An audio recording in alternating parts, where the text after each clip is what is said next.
수백 대의 비행기들이 도시를 대낮같이 밝혔습니다. 이게 지옥이구나 싶었죠. 생지옥 같았습니다. 비행기가 화염에 휩싸였고 저는 이렇게 외쳤습니다. 어서 탈출해! 조종사가 제게 말했죠. 적기가 사라졌다고.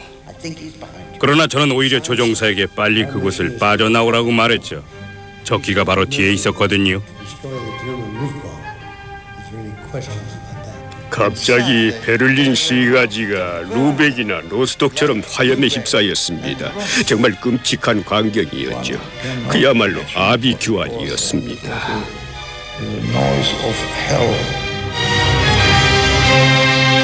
2차 대전 동안 수많은 병사들이 유럽의 하늘을 차지하기 위해서 치열한 야간 전투를 벌였다. 하늘에서 폭격기나 전투기를 몰았던 사람들도 있고 땅 위에서 기술자나 포병대원으로 참전하기도 했다. 밤마다 죽음의 공포와 싸워야 했던 사람들. 이것은 그들의 이야기다.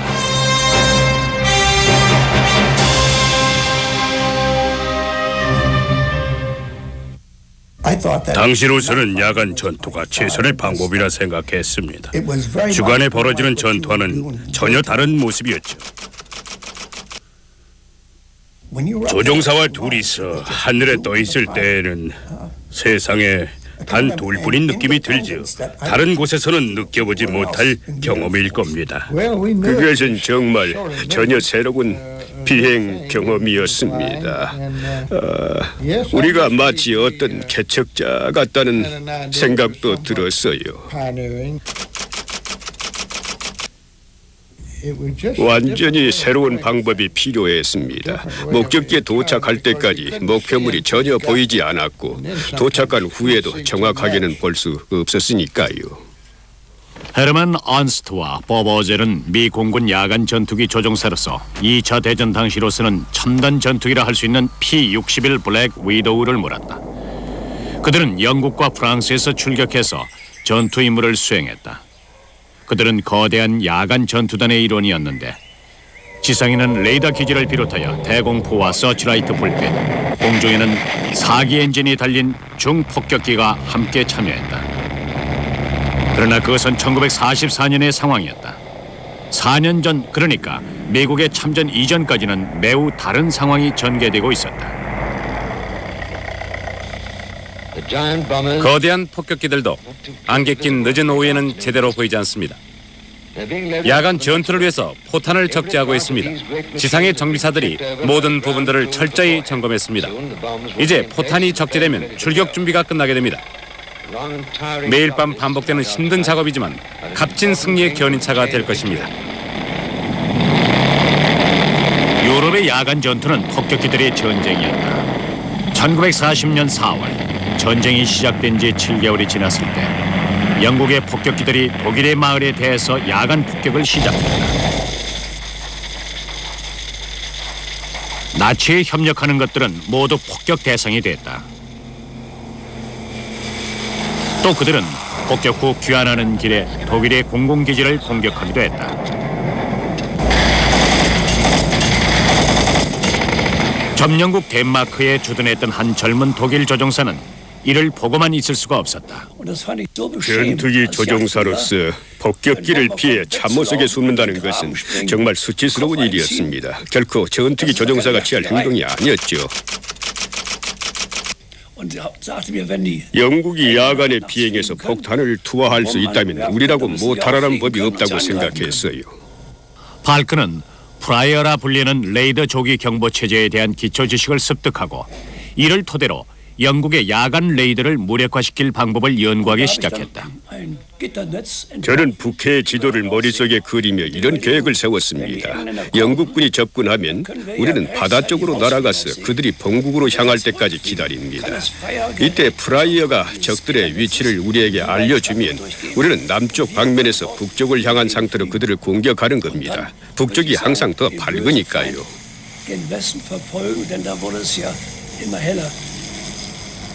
우리가 한두 번 훈련했을 때쯤 영국의 폭격기가 공격해 왔습니다. 훈련이 충분하진 못한 상황이었지만은 그들이 대담하게도 우리 영공을 아주 낮게 비행하면서 공격해 왔기 때문에 저는 격양된 어조로 공격 명령을 내렸습니다.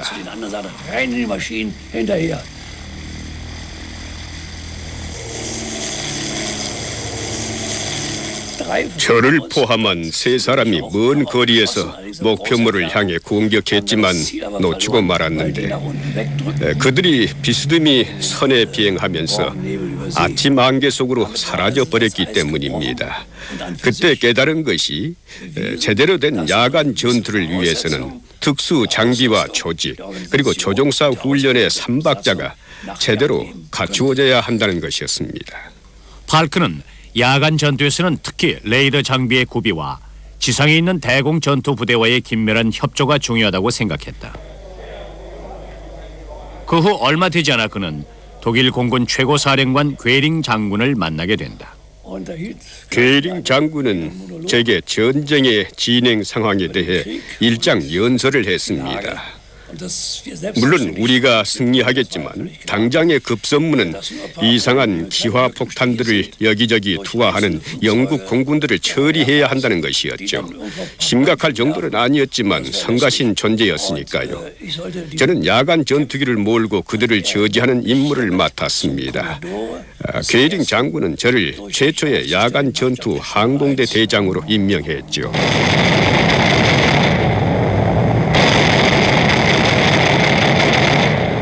1940년 여름까지 팔크의 신의 야간 전투기들은 영국 공군의 폭격기들과 여러 차례 교전을 벌였다. Der Feind brennt und stürzt ab.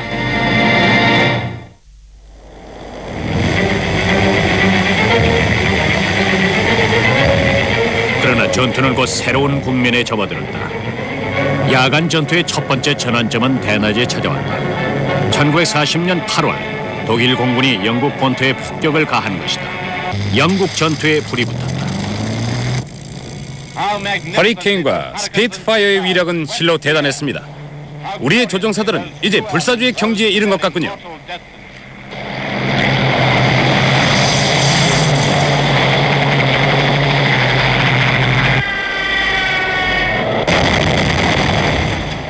초반에 독일은 주간 공습 위주로 공격했다. 그러나 영국 전투기 허리케인과 스피드파이어의 공격으로 큰 손실을 입자 재빨리 밤의 어둠 속으로 숨어들었다. 그 후 런던을 비롯한 영국의 주요 도시들은 밤마다 대공습의 악몽에 시달렸다. 밤이 지루하게 계속되지만 언젠가는 새벽에 찾아올 것입니다. 독일의 폭격기들은 밤에 장교물 같습니다. 동이 트기도 전에 사방으로 흩어져서 그들의 기지로 황급히 돌아가 버립니다.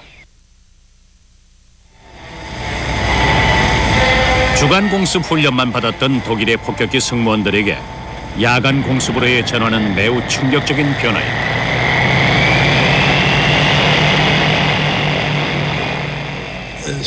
주로 육군의 교전을 지원하기 위해서 주간에 폭격 공격을 하다가 야간 폭격으로 바뀌게 되자 전쟁에 임하는 태도도 달라지기 시작했습니다. 공장까지 폭격한다는 것은 교전이 이제 꽤 심각한 수준에까지 이르렀음을 의미했습니다. 솔직히 말해서 마음이 많이 무거웠습니다. 대부분의 승무원들에게 야간 폭격은 정말 별로 달갑지 않았습니다.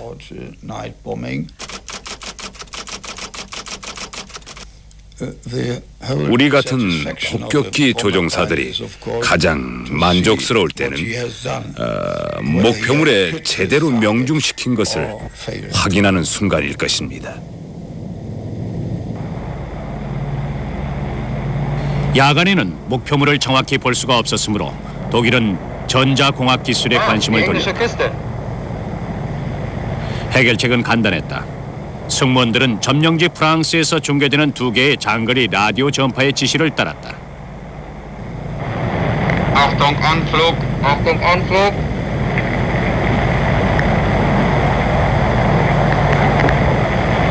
첫 번째 지시에는 아래로 하강했고 두 번째 지시에 폭탄을 투하했다.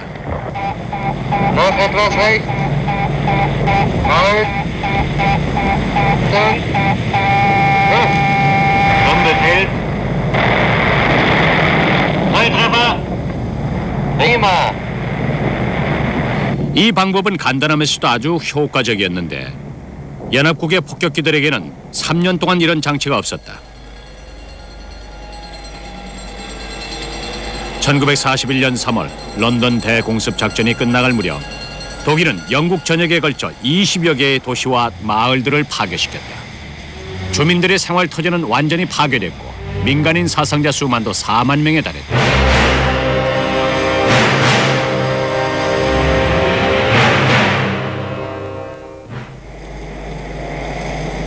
대공습 기간 동안 영국도 야간 전투기를 출격시켰다. 팔커사령관 휘하 독일군의 경우처럼 영국 공군의 승무원들도 처음부터 발빠르게 배웠어야 했다.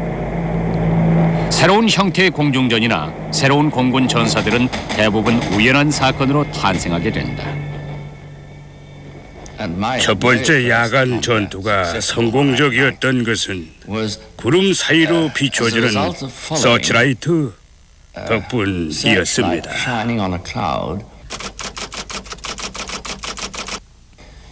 저는 상대방이 알아차리지 못하게 아래쪽에서 접근했습니다. 먼저 배기관에서 내뿜는 화염이 보였죠. 목표점을 정확하게 파악하려면 아래쪽으로 접근해야 합니다. 캄캄한 어둠 속에서 정체 파악이 가능한 곳은 바로 아래쪽뿐이니까요. 확인 결과 아군기가 아니었습니다. 융커스 88 같았어요. 서서히 적기의 높이까지 고도를 올려서 뒤로 바짝 따라붙은 다음 발사했습니다.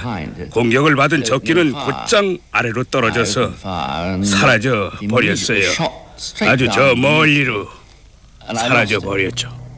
야간의 전투 비행은 여러 가지 독특한 문제점들을 드러냈다. 주간 비행을 위한 훈련만 받았던 조종사들은 어둠 속에서 상상치도 못했던 어려움들을 겪었다. 그러나 영국의 비행 중대들은 곧 야간 전투에 보다 적합한 비행기들을 갖추게 된다. 1941년 초 브리스톨 보우 전투기가 첫 선을 보였기 때문이다. 다소 투박했으나 튼튼했고 중무장을 갖추었다. 브리스톨은 수세에 몰린 영국에게 큰 힘이 되어주었다. 그러나 어떤 형태의 비행기가 투입되더라도 조종사가 어둠 속에서 아무것도 볼 수 없다면 야간 전투는 시작도 할 수 없을 것이다. 결국 레이더 장비와 관련된 기술적 혁명이 필요했다. 레이더는 무선 전파를 보내서 비행 물체를 탐지해내는데 이는 물체의 신호를 보내서 되돌아오는 시간을 측정함으로써 가능하다. 이제 레이더는 야간 전투에서 가장 핵심적인 요소가 되었다. 영국 공군은 이미 영국 전투에서 레이더의 덕을 톡톡히 보았다. 체인홈이라는 이름의 레이더 장치였다. 이 장치는 주간에도 대규모 비행 편대를 효과적으로 탐지해서 그 위치를 정찰기들에게 알려주곤 했다. 야간에는 폭격기들이 대규모로 공습하지 않고 한두 대씩 나타난다. 그래서 레이더의 활용 방법도 완전히 달라져야 했다. 야간 공격과 주간 공격은 완전히 다른 문제였어요. 목표물은 전투기 한 대씩이었죠.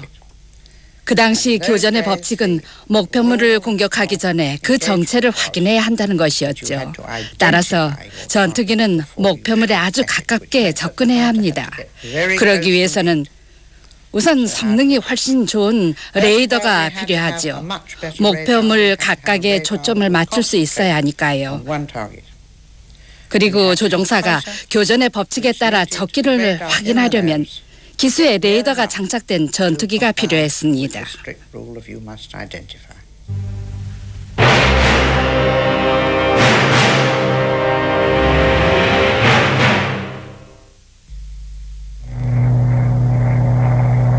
이것이 초기의 야간 전투기 레이더 화면이다. 당시로서는 환상적인 기술이었다. 야간 전투기의 레이더 기사가 화면의 신호를 해독해서 조종사에게 정확한 목표 지점을 가르쳐주게 된다. 아주 까다로운 과업이었다. AI는 비행기의 안테나에서 수신한 신호를 읽어서 표시를 합니다. 화면이 두 개 있는데 하나는 목표물의 상하 위치를, 다른 하나는 좌우 위치를 알려주죠. 여기서 비행기의 고도가 아주 중요한데 그것은 신호가 한 번만 큰 점처럼 나타나기 때문입니다. 지상에서 이륙할 때는 커다란 반응이 나타나고 비행기가 멀어지면 반짝거리는 반점이 나타납니다. 화면의 중심에서 아래쪽으로 중심선의 양쪽 편에서 삼각형 모양으로 나타나죠. 이것이 1940년 말에서 1941년 초의 레이더 모습이었는데 조종사들은 그 효과에 대해서 반신반의했습니다. 가끔 조종사들은 자신들이 추적하던 목표물이 어떻게 해서 점점 더 빨리 달아나는지 이해할 수가 없었는데요. 사실은 그들이 목표물 밑으로 통과해버린 것을 전혀 몰랐던 거죠. 초기의 레이더는 앞뒤를 똑같이 탐지하니까 결국 목표물이 달아나고 있는 것처럼 보였던 거죠. 조종사들이 속도를 높이면 거리가 더욱 벌어지게 되니까 관제사는 적기가 도망가고 있다고 경고하곤 했는데 사실은 적기 밑을 지나쳐버린 것이었습니다. 어떻게든 이런 문제를 해결해야 했는데 지상의 레이더 기술자들이 큰 역할을 했다.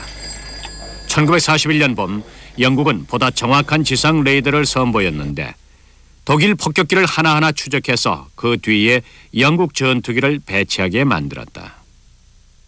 제일 바람직한 것은 목표물이 전투기 바로 위에 오게 하는 것인데 언제나 성공한 것은 아니었습니다. 그러므로 전투기는 이런 식으로 접근에 들어와야 하겠죠.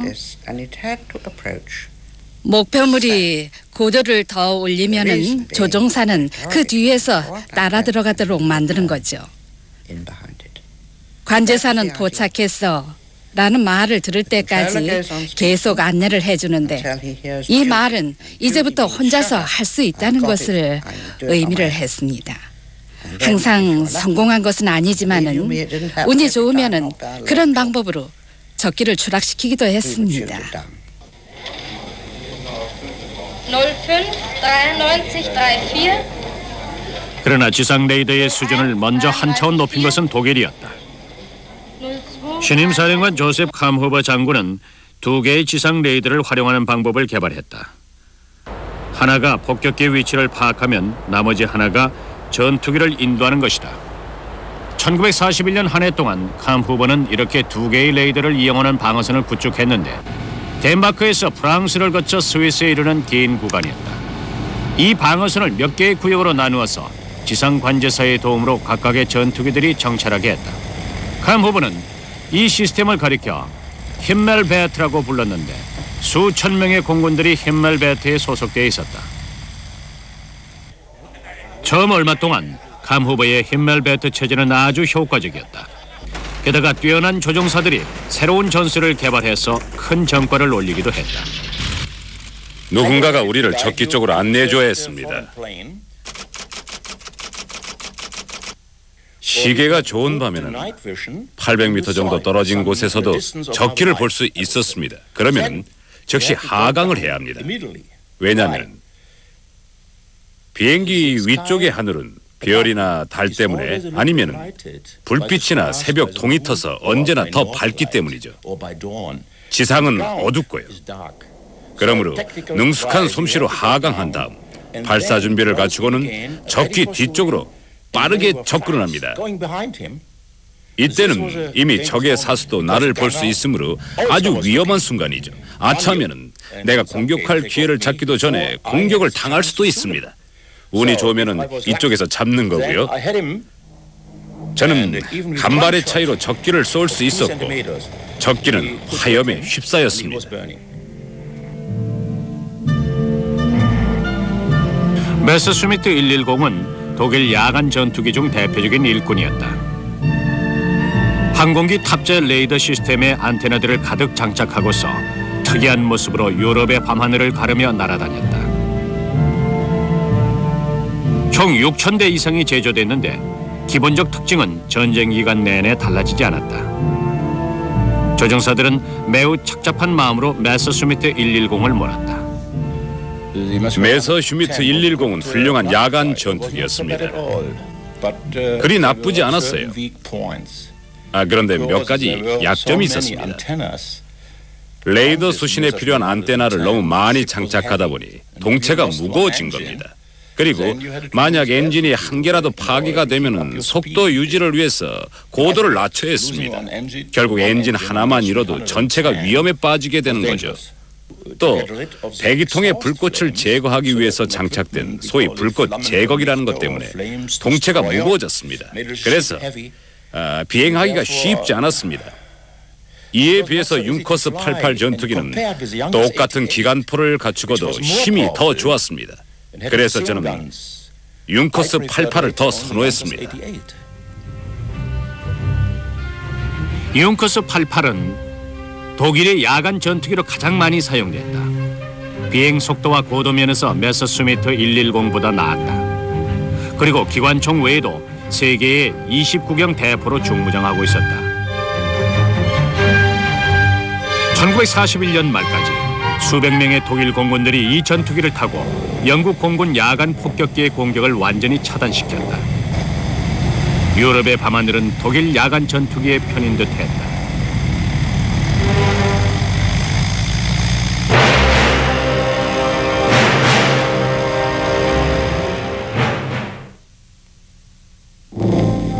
좋았어. 출발하자고. 1942년 초까지 유럽 상공의 야간 전투는 적전이었다. 장비가 부실한 영국 공군 폭격기 대대는 레이더로 움직이는 독일 전투기에 고전하고 있었다. 그때 두 가지의 전환점이 마련됐다.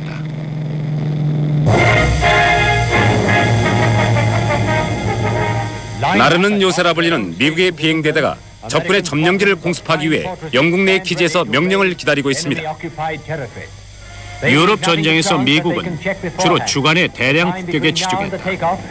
이후 3년 동안이나 계속된 미국의 공습으로 독일의 대공 방어가 크게 흔들렸고 영국은 야간 작전 시의 부담을 크게 들었다. 1942년 2월 아더 해리스 장군이 영국 공군 폭격기 사령관에 임명됐다. 고향에 공격 소식을 알립시다. 여러분이 성공하면 우리는 적의 심장부에 가장 치명적인 타격을 입힐 수 있을 것입니다. 보기 좋게 한 방 먹여봅시다. 아더 해리스의 독려하에 1942년은 대혁신의 해가 됐다. 우선 랭카스타 같이 4개의 엔진을 갖춘 새로운 중형 폭격기가 선보였는데 무려 10톤이 넘는 탄두를 실을 수 있었다. 그 다음은 대공습이라는 새로운 전술을 도입했다. 수많은 폭격기들이 한꺼번에 목표물을 공격해서 독일의 방어를 무력화시키는 것이다. 그리고 마지막으로 야간 비행단이 목표물에 정확히 접근할 수 있도록 전자항법 기술의 도움을 받는 것이었다. 수천 대의 폭격기 공습 시대가 열렸다.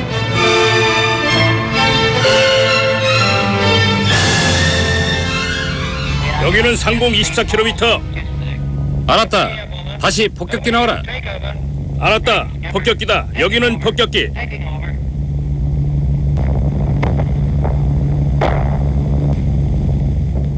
도시 가까이 접근했을 때 수많은 서치라이트가 비추고 있었죠.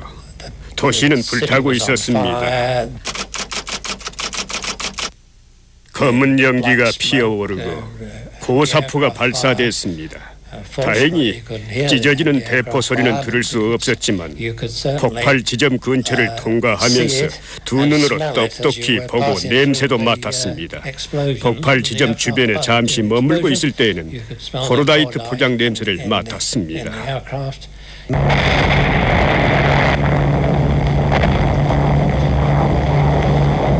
모두들 이상 없나? 손상 없습니다, 팀장님. 전 무사합니다, 팀장님. 무전기는 완전히 부서진 것 같습니다. 그만하길 다행이다. 폭탄 준비. 준비됐습니다. 잠깐.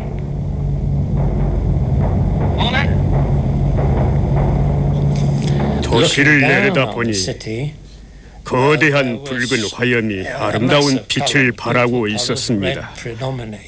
마치 거대한 솥 안에서 어떤 국물이 부글부글 끓어오르는 것 같기도 했고요. 여기저기서 터지는 폭탄이 부글거리는 거품처럼 보였습니다.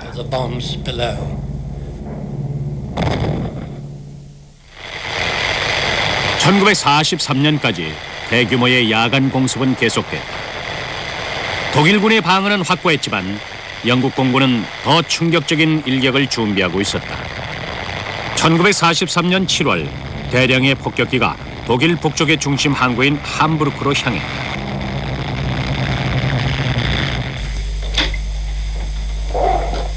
Erste Welle starten. 독일의 전투기들은 각자 그들의 힌멜베트 방어구역으로 흩어져서 지상 레이더의 명령에 귀를 기울였다. 저는 세 번째 공습기로서 발트의 루겐섬 상공을 알고 있었습니다. 힌멜벨트 시스템의 명령을 기다리고 있었습니다. 그때 함부르크에 대한 대대적인 공격이 시작이 됐어요. 도시가 쑥대밭이 돼버렸습니다. 주위가 대낮같고 저는 여전히 루겐섬 위에 있었습니다. 상위 엔진이 달린 폭격기들이 벌떼처럼 몰려가고 있었죠. 저는 지상 관제사에게 그곳으로 가도 되냐고 물었죠. 그러자 그는 안 된다며 루겐섬 상공에서 대기하라고 했습니다. 그날 밤 영국 공군은 한 가지 새로운 속임수를 사용했다. 은박지 조각들을 하늘에 날린 것이다. 이튿날 독일 북부 지역의 어린이들은 길거리에서 엄청난 양의 은박지 조각을 주었다. 그 은박지들이 날리면서 독일의 레이더 스크린의 수많은 점들을 찍었고 방어 체계는 무너져 버렸다. 수만 명이 사망했다.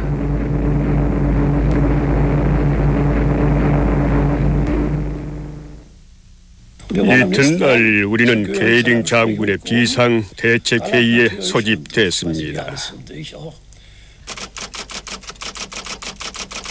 갈란트 장군이 와 있었고 나머지는 잘 모르는 사람들이었어요. 분명한 것은 영국군의 은박지 조각으로 우리의 레이더가 장님이 되어버려 적기의 위치 파악이 불가능했다는 사실이었죠. 이제 우리 야간 전투기들은 각자의 구역으로 돌아가서 더듬거리며 적기를 찾아야 했습니다. 예상대로 그 방법도 신통치 않았고 함부르크의 피해는 엄청났습니다. 대폭발로 인해 인명 손실도 엄청났죠. 폭격과 불길이 거리의 사람들을 모두 휩쓸어 가버린 것 같았습니다.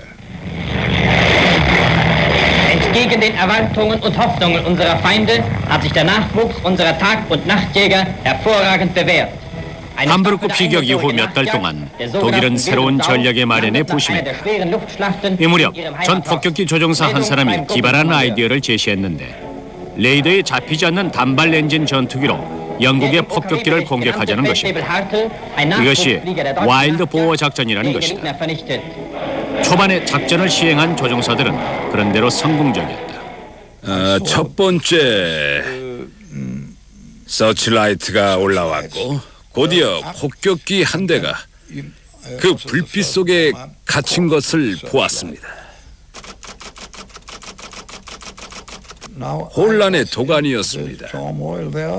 모든 포대에서 대공 사격을 하고 있었죠. 베를린 시내에 수천 개의 대포가 있었는데 포병대 사령관은 계속해서 고사포를 쏘라고 명령을 했어요. 그러니 여기저기로 어지럽게 비춰대는 서치라이트에다 폭격기와 전투기들까지 뒤섞여서 아수라장 같았습니다. 우리는 새로 도입한 이 방어 체제에 와일드 보호 작전이라는 이름을 붙였죠. 독일의 여러 도시들을 폭격한 대가로 영국의 폭격기들은 사나운 멧돼지들의 추적에 시달리는 입장이 됐다. 처음에는 메셔슈미츠 110의 공격을 받았는데 왼쪽 날개가 손상됐고 그쪽 편에 착륙 장치가 내려앉았습니다. 그 다음에 포커 190 전투기의 결정타를 맞아버렸습니다. 우리는 탈출 명령을 받았습니다. 저는 자리에서 일어나 제 낙하산을 찾았습니다. 문을 열고서 낙하산을 메고 뛰어내렸죠. 그런데 뛰어내릴 때 엔진이 회전하면서 날개가 제 머리 쪽으로 다가왔고 저는 불붙은 기름 세례를 받았습니다. 분화에 불이 붙었고 머리카락도 다 타버렸죠. 가슴과 등에도 화상을 입었고요. 화상으로 눈도 뜨지 못한 채로 간신히 땅에 내렸습니다. 포탄의 파편이 날라왔고 추적기가 45도 방향에 있었습니다. 우리 몸에 불이 붙었고 조종석도 화염에 휩싸였습니다. 탈출하기 위해서는 화염 사이를 통과해야 했지요. 낙하산 꾸러미가 불에 그을렸지만 천만다행히도 잘 펴졌어요. 생각해 보면은 900m 정도의 상공이었던 것 같아요. 그리고 질퍽한 습지 같은 곳에 착륙했죠. 전투는 갈수록 치열해져서 독일군들도 많은 피해를 입었다. 그때 소형 스털렁기의 공격을 받았습니다. 1943년 8월 23일 베를린 상공에서 저는 총상을 입었고 제 비행기는 화염에 휩싸였습니다. 근처에 수백 대의 비행기들이 보였습니다. 도시는 대낮같이 밝았죠. 지옥이 이런 거구나 싶었습니다. 비행기에 불이 붙자 저는 승무원들에게 탈출을 지시를 했습니다. 나중에 듣기로는 통신사 한 명이 빠져나오질 못했다고 하더군요. 한 사람이 뛰어내리고 저는 총에 맞아서 왼쪽 다리에 총상을 입었습니다. 그제서야 뛰어내렸는데 그만 승강태에 부딪히고 말았죠. 비행기는 나선형을 그리며 무서운 속도로 떨어지고 있었습니다. 끔찍한 상황이었죠. 그런 상황에서 나이 어린 군인이 뭘 할 수 있겠습니까? 어머니 도와주세요, 어머니 하고 울고 말았죠. 우여곡절 끝에 저는 탈출을 했고 무의식 상태로 착륙을 했습니다. 깨어나 보니까 부상을 입고 병원에 누워있더군요. 지금 생각해도 정말 끔찍한 순간이었습니다. 멧돼지 작전은 독일 야간 전투원들의 용맹성을 잘 보여줍니다. 그러나 용기 하나만으로 밀려드는 연합군의 공습을 막아낼 수는 없었다.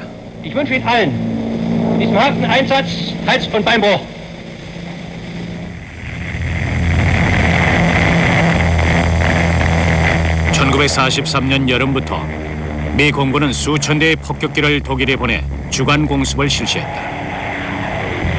중무장한 B-17 폭격기는 나르는 요새라는 별명까지 얻었다.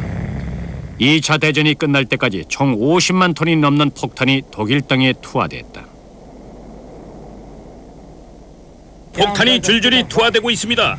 항공기에 장착된 자동 카메라에 목표물에 명중하던 장면이 잡혔습니다.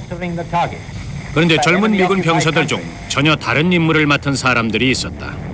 그들의 임무는 극비 상황이었고 전투 못지않게 위험한 것이었다. 사실 미 공군은 주간에 미리 대폭격을 감행해서 영국 공군의 야간 공습을 수월하게 해준 것으로만 알려져 있지요. 오늘날까지도 많은 사람들에게 제대로 알려지지 않은 사실이 있습니다. 미 공군 제8군 소속의 몇몇 비행대대가 야간 비행을 했습니다. 비밀리에 임무를 부여받고 단독 비행을 했는데 그 임무란 바로 선전용 전단을 살포하는 일이었죠. 비행기는 선전 전단을 넣은 특수한 폭탄을 싣고 있었다. 독일 점령국의 민간인들이나 독일군 병사들이 그 대상이었다. 고도의 심리 전술인 셈이었다. 매일 밤 대상 지역 곳곳에 20만에서 80만 장씩 선전 전단을 살포했습니다. 목표 대상의 성격에 따라 살포량이 조금씩 달랐지요.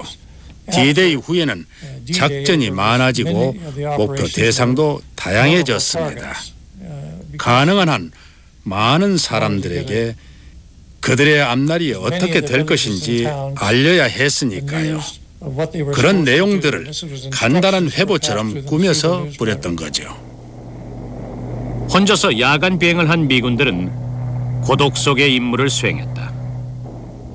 암흑 속에서 더듬거리며 비행기를 탑니다. 뒤를 돌아봐도 아무도 없지요. 조종석에 혼자 앉아 있을 뿐이죠. 앞을 바라봐도 아무도 없어요. 외로움을 잊기 위해서는 무엇이든 바쁘게 몰두해야만 했습니다. 그들은 실제로 바빴다. 1944년 중반까지 그들은 매월 200톤의 전단을 뿌렸다. 유럽 전쟁이 끝날 때까지 그들의 활동은 계속됐다. 그 후 항복한 군인의 70%가 한두 가지의 전단들을 지니고 있었다. 모두 미 제406 비밀 야간 특공대가 뿌렸던 것들이었다. 시간이 흐르면서 우리는 심리전의 의미를 이해하게 되었습니다. TV 광고의 원리와 비슷했지요. 계속해서 메시지를 주입하는 겁니다. 매일 밤 반복해서 같은 메시지를 주입시키는 셈이죠. 때로는 우리가 아주 중요한 설득 작업을 하고 있다는 생각도 들었습니다. 비밀리 전개된 심리전이 독일군의 사기를 떨어뜨리는 동안 연합군은 무자비한 폭격을 계속했다. 서서히 종말이 보이는 듯했다. 그러나 종전으로 가는 길은 너무도 멀고 험난했다. 유럽이 다시 평화를 찾을 때까지 연합군의 폭격기 승무원 10만 명가량이 목숨을 잃어야 했다.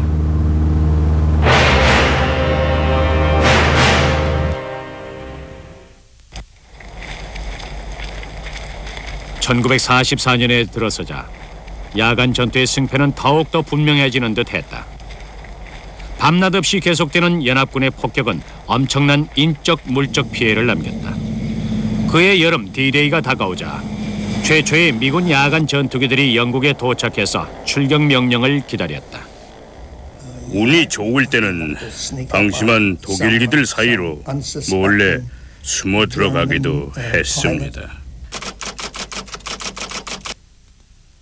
경험이 부족한 초보거나 방심한 조종사들이 있죠.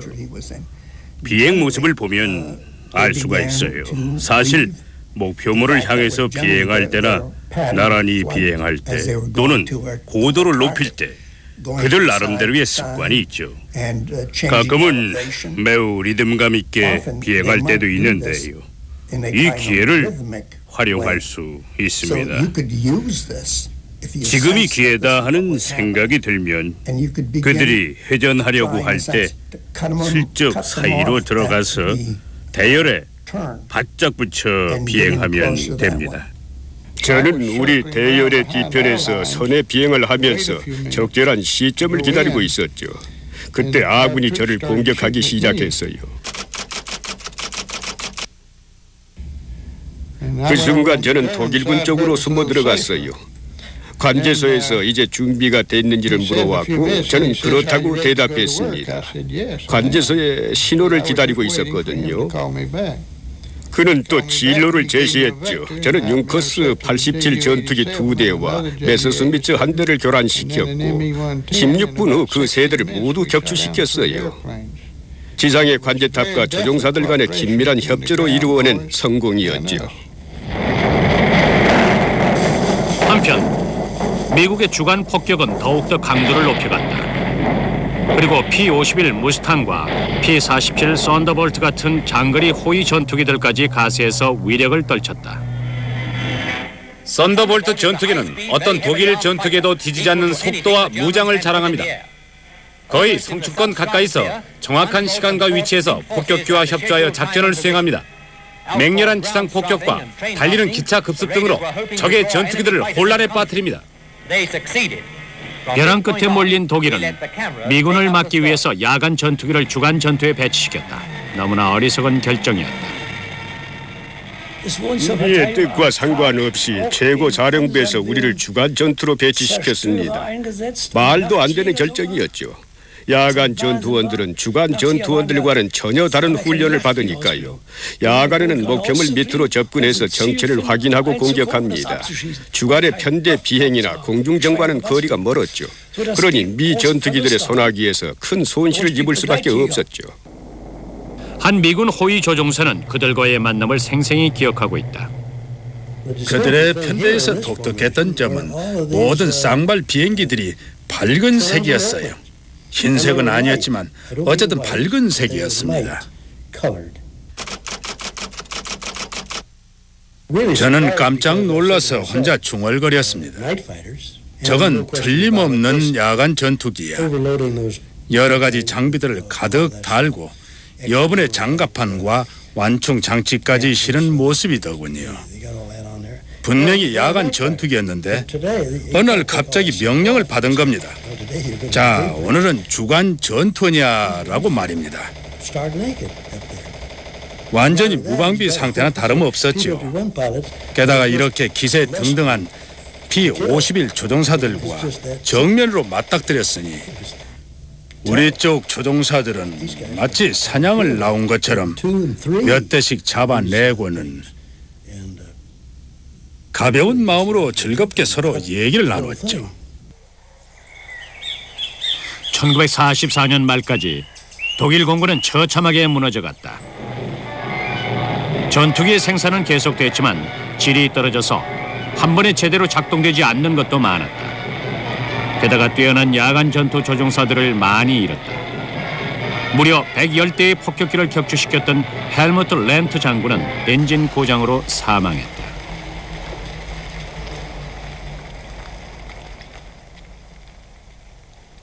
우리 모두 아주 놀랐습니다.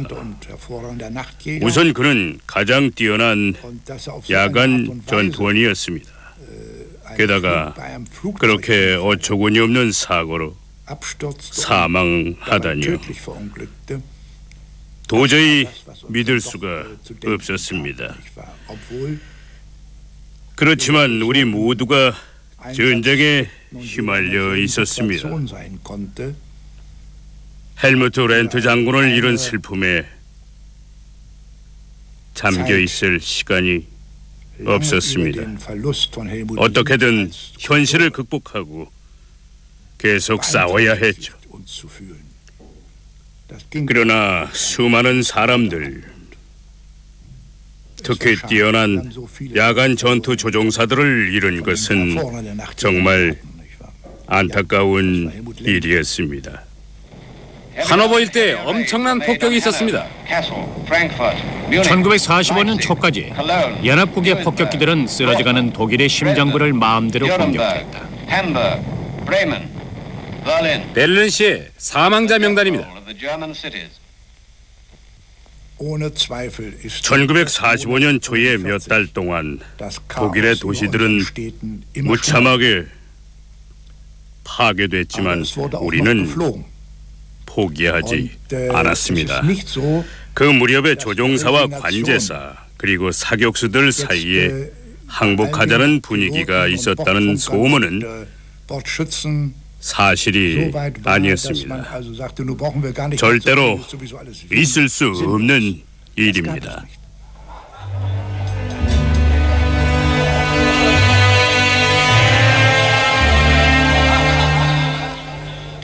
그들은 히틀러를 위해 싸운 것이 아닙니다. 그들은 적의 폭격으로부터 가족들을 지키기 위해 싸웠어요. 그들은 폭격기의 승무원과 싸웠다기보다는 폭격기 자체와 싸웠습니다. 폭격기를 격추시켜 다음에 다시 독일을 폭격하러 오지 못하게 하기 위해서죠. 마지막 순간까지 그들은 이상주의자였어요. 그들은 패기와 열정을 가지고 싸웠지요.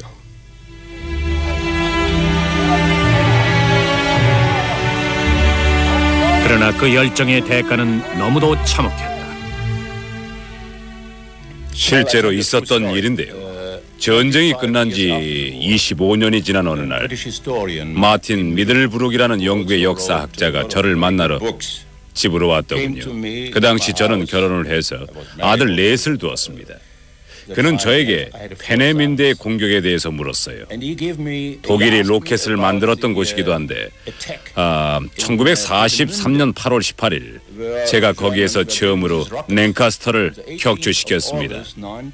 그는 희생자의 명단을 보여주었어요. 조종사 23명, 항법사 19명, 그리고 사수 18명이었습니다. 솔직히 매우 놀랐습니다. 충격이었어요. 당시 저의 네 아들들도 그 나이 또래였습니다. 그제서야 저는 제가 얼마나 끔찍한 일을 했는지 깨달았습니다. 아마도 지금쯤 그 청년들의 부모는 이미 이 세상에 없을지도 모릅니다. 만약 그분들이 살아있다면 용서를 빌고 싶습니다.